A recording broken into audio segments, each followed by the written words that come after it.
రేవంత్ రెడ్డి నరహంతక భాషతో తన పైత్యాన్ని మరోసారి చాటుకున్నాడు. తన చేతగాని తనాన్ని దాచేందుకు కేసీఆర్, కేటీఆర్, హరీష్ రావుపై రాక్షస కూతలు కూశాడు. ఎల్నినో వస్తోంది, పంటలకు నీళ్లెలా అని జర్నలిస్టులు అడిగితే ఉన్మాదిలా ఊగిపోయాడు రేవంత్. కేసీఆర్, కేటీఆర్, హరీష్ రావును కోసి వారి రక్తాన్ని పంటలకు చల్లాలంటూ ఫ్యాక్షనిస్టులను మించిన నరహంతకుడిలా రేవంత్ బలుపు మాటలు మాట్లాడాడు.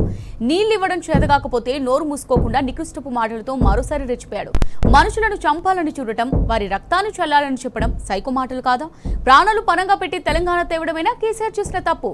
10 ఏళ్లలో తెలంగాణను దేశంలోని అగ్రస్థానంలో నిలబెట్టడమేనా కేసీఆర్ అపరాధం? ఏనాడు తెలంగాణ ఉద్యమంలో లేని రేవంత్ కు నడిమంత్రపు సిరిలాగా పదవి దక్కగానే కళ్ళు నెత్తికెక్కాయా? కేసీఆర్ చావునే కోరుకునే నీచుడిలా రేవంత్ తయారయ్యాడా? మనుషున్న వాడెవడైనా మరొకరు చావు కోరుకుంటారా? రేవంత్ లాంటి సాడిస్ట్ సైకోగాలు తప్ప ఎవరైనా కేసీఆర్ కు చెడు జరగాలని శాపాలు పెడతారా? ఇంగితం లేనోడిని గద్దెనెక్కిస్తే ఇంటిలి 10 చావు కోరడన్నట్టుగా రేవంత్ తీరుంది. కేసీఆర్ సాధించిన ఫలితాలు అనుభవిస్తూ ఆయనపైనే చిల్లర మాటలా? రేవంత్ పదవి కేసీఆర్ వేసిన భిక్ష కాదా అని తెలంగాణ ప్రజలు మండిపడుతున్నారు.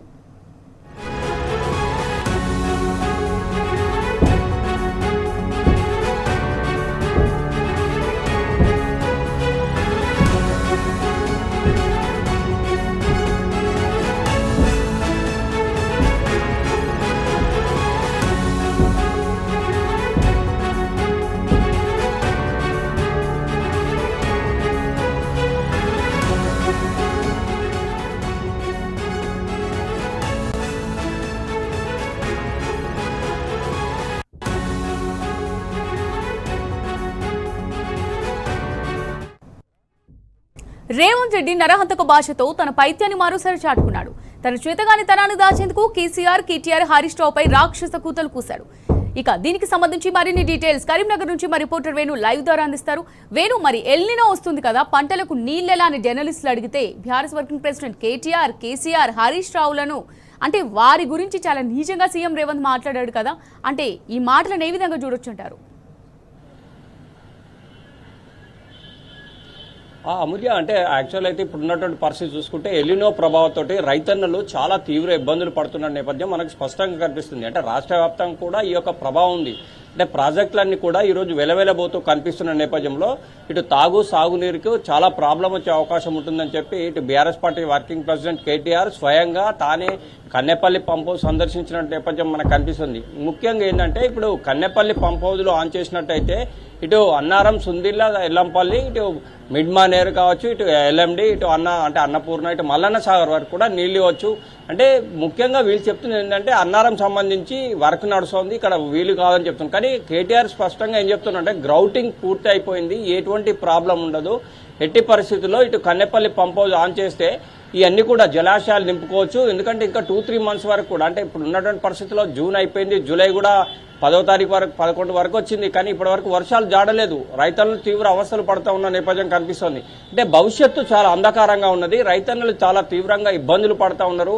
అంటే ఇప్పుడు వర్షాలు లేక అసలు వ్యవసాయం చేయాలా వద్దా అనే ఒక మీమాంసలో కొట్టుమిట్టాడుతున్నటువంటి పరిస్థితుల్లో రైతన్న ఉన్నాడు కనుక ఎట్టి పరిస్థితుల్లో కన్నెపల్లి పంప్ హౌస్ను ఆన్ చేయండి, మేడిగడ్డతో దానికి సంబంధం లేకుండా కూడా కన్నెపల్లి ద్వారా నీళ్లు అందించవచ్చు అనే లక్ష్యంతో ఇటు కేటీఆర్ చెప్పినటువంటి నేపథ్యం. అంటే గ్రౌటింగ్ పూర్తయింది కనుక ఎటువంటి ప్రాబ్లమ్స్ ఉండే మీరు ఇమ్మీడియట్లీ వీటిని లిఫ్ట్ చేయొచ్చు అని చెప్తున్న నేపథ్యం కనిపిస్తుంది. ఇప్పుడున్న పరిస్థితులు చూస్తే కూడా ఎల్లంపల్లిలో 20 టీఎంసీకి సంబంధించి చూసుకుంటే 7 టీఎంసీలే ఉన్నటువంటి పరిస్థితి అమూల్య. ఇంకోవైపు మిడ్మానేర్లో 27 టీఎంసీలకు 7 టీఎంసీలే ఉన్నాయి. ఇటు ఎల్ఎండి విషయానికి వస్తే కూడా 5 టీఎంసీల నీళ్లు మాత్రమే ఉన్నాయి 24 టీఎంసీలకు. అంటే ఇవన్నీ కూడా ఈ జలాశయాల్లో నీరు కనుక లేకుంటే, ఈ వర్షాలు కనుక రాకుంటే మాత్రం రాబోయే రోజుల్లో సాగునీరు పక్కన పెట్టినా కూడా తాగునీరు కూడా ఇబ్బంది అయ్యే అవకాశాలు స్పష్టంగా ఉన్నాయి. డెడ్ స్టోరేజ్కి చేరుకుంటున్నటువంటి పరిస్థితి. ఈ నేపథ్యంలోనే ఎట్టి పరిస్థితుల్లో గోదావరికి సంబంధించిన ప్రాణహిత గోదావరి అంటే పెద్ద ఎత్తున వస్తోంది. ఇంకోటి ఏంటంటే తెలంగాణ రాష్ట్ర సాధనే ఏకైక లక్ష్యం ఏంటంటే నీళ్లు, నిధులు, నియామకాలు.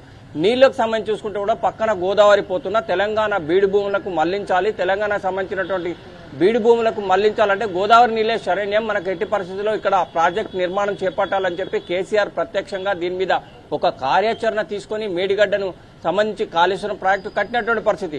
ఎందుకంటే ప్రాణహిత ఇటు ప్రాణాధారం అని చెప్పాలి తెలంగాణకు. అంటే మంచి ఎండాకాలంలో కూడా ఇటు ప్రాణహిత 3 నుంచి 4 క్యూసెక్కుల నీళ్లు ఎప్పుడు పోతూ ఉంటాయి కనుక ఇక్కడనే బ్యారేజీ నిర్మాణం చేపట్టాలని చెప్పి లైడార్ సర్వే కూడా ఆనాడు నిర్వహించి లైడార్ సర్వే ద్వారా మేడిగడ్డ వద్ద ప్రాజెక్ట్ నిర్మాణం చేపట్టిన పరిస్థితి. అంటే ఇలాంటి సిచ్యుయేషన్, ఇలాంటి కష్టతర పరిస్థితుల్లోనే మేడిగడ్డ యొక్క విలువ అనేది చాలా ఉంటుందని కూడా కేసీఆర్ గారు పదే పదే చెప్పిన నేపథ్యం. అంటే ఇప్పుడున్న పరిస్థితుల్లో ఎల్లినో ప్రభావం నాట్ ఓన్లీ ఒక తెలంగాణ కాదు, రాష్ట్రం కాదు, దేశవ్యాప్తం కూడా ఈ ప్రభావం ఉంది. చాలా ముందస్తుగా చర్యలు తీసుకోవడానికి కూడా హెచ్చరికలు చేస్తున్న నేపథ్యంలో బీఆర్ఎస్ పార్టీ దీన్ని ఇనిషియేట్ తీసుకున్నటువంటి పరిస్థితి. కేటీఆర్ ప్రత్యక్షంగా దీని మీద ఒక కార్యాచరణ తీసుకోవడమే కాదు, కన్నెపల్లి పంప్ హౌస్కి వచ్చి వాటర్ అంటే కేటీఆర్ వచ్చినప్పుడు కూడా చూసుకుంటే గోదావరి ప్రాణహిత 90,500 క్యూసెక్కుల నీరు కూడా వెళ్తున్నటువంటి పరిస్థితి. అంటే ఇవన్నీ కూడా నదిలో కలుస్తూ ఉన్నాయి. తెలంగాణకు సంబంధించిన జలాశయాలు ఎండిపోతూ ఉన్నాయి. ఇవన్నీ కూడా మీరు ఎట్టి పరిస్థితుల్లో వేస్ట్ వృధా చేయొద్దు. ఈ నీళ్ళన్నీ కూడా రైతాంగానికి అందించండి, ప్రాజెక్టులు నింపండి, చెరువులు నింపండి.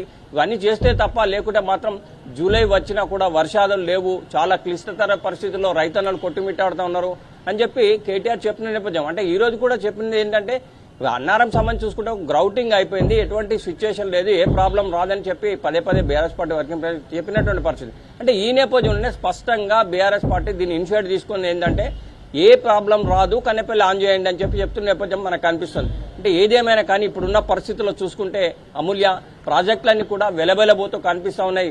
అంటే భవిష్యత్తు మాత్రం చాలా అంధకారంగా కనిపిస్తున్న నేపథ్యం కనిపిస్తుంది. ఎందుకంటే ప్రాజెక్టులో డెడ్ స్టోరేజ్కి వస్తే మాత్రం తాగునీరు కూడా చాలా ఇబ్బందులు వస్తాయి.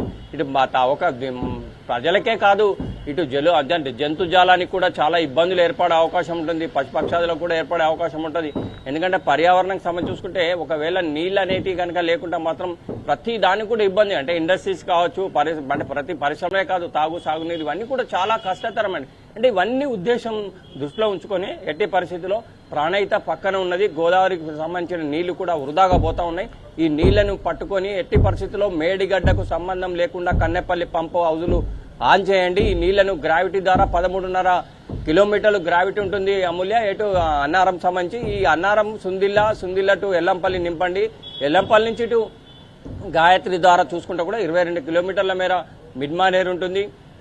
గ్రావిటీ ద్వారా ఇటు మిడ్ మానేర్ నింపొచ్చు, ఇటు ఎల్ఎండి నింపండి, అన్నపూర్ణ కావచ్చు, అయితే కొండపోచం, ఇటు మల్లన్న సాగర్ వరకు కూడా మనం కనుక ఇప్పుడున్న ఎలినో ప్రభావంలో నీళ్లు నింపుకుంటే ప్రజలకు ఎటువంటి ఇబ్బంది ఉండదని ఒక లక్ష్యంతో బీఆర్ఎస్ పార్టీ మొదటి నుంచి పోరాటం చేస్తున్నటువంటి పరిస్థితి కనిపిస్తోంది. అంటే ఏదేమైనా కానీ ఇప్పుడున్న పరిస్థితుల్లో ప్రాణహిత గోదావరి అంతా కూడా నదిలో కలుస్తున్నాయి. ఈ నేపథ్యంలో వీటిని సద్వినియోగం చేసుకోవాలని ఒక లక్ష్యంతో బీఆర్ఎస్ పార్టీ దీన్ని ఇనిషియేట్ తీసుకుంది. కన్నెపల్లి పంప్ హౌజే తెలంగాణకు శ్రీరామ రక్ష అని చెప్పి పదే పదే చెప్తున్న నేపథ్యం కూడా మనకు కనిపిస్తుందని చెప్పొచ్చు Amulya. Right, thank you Venu.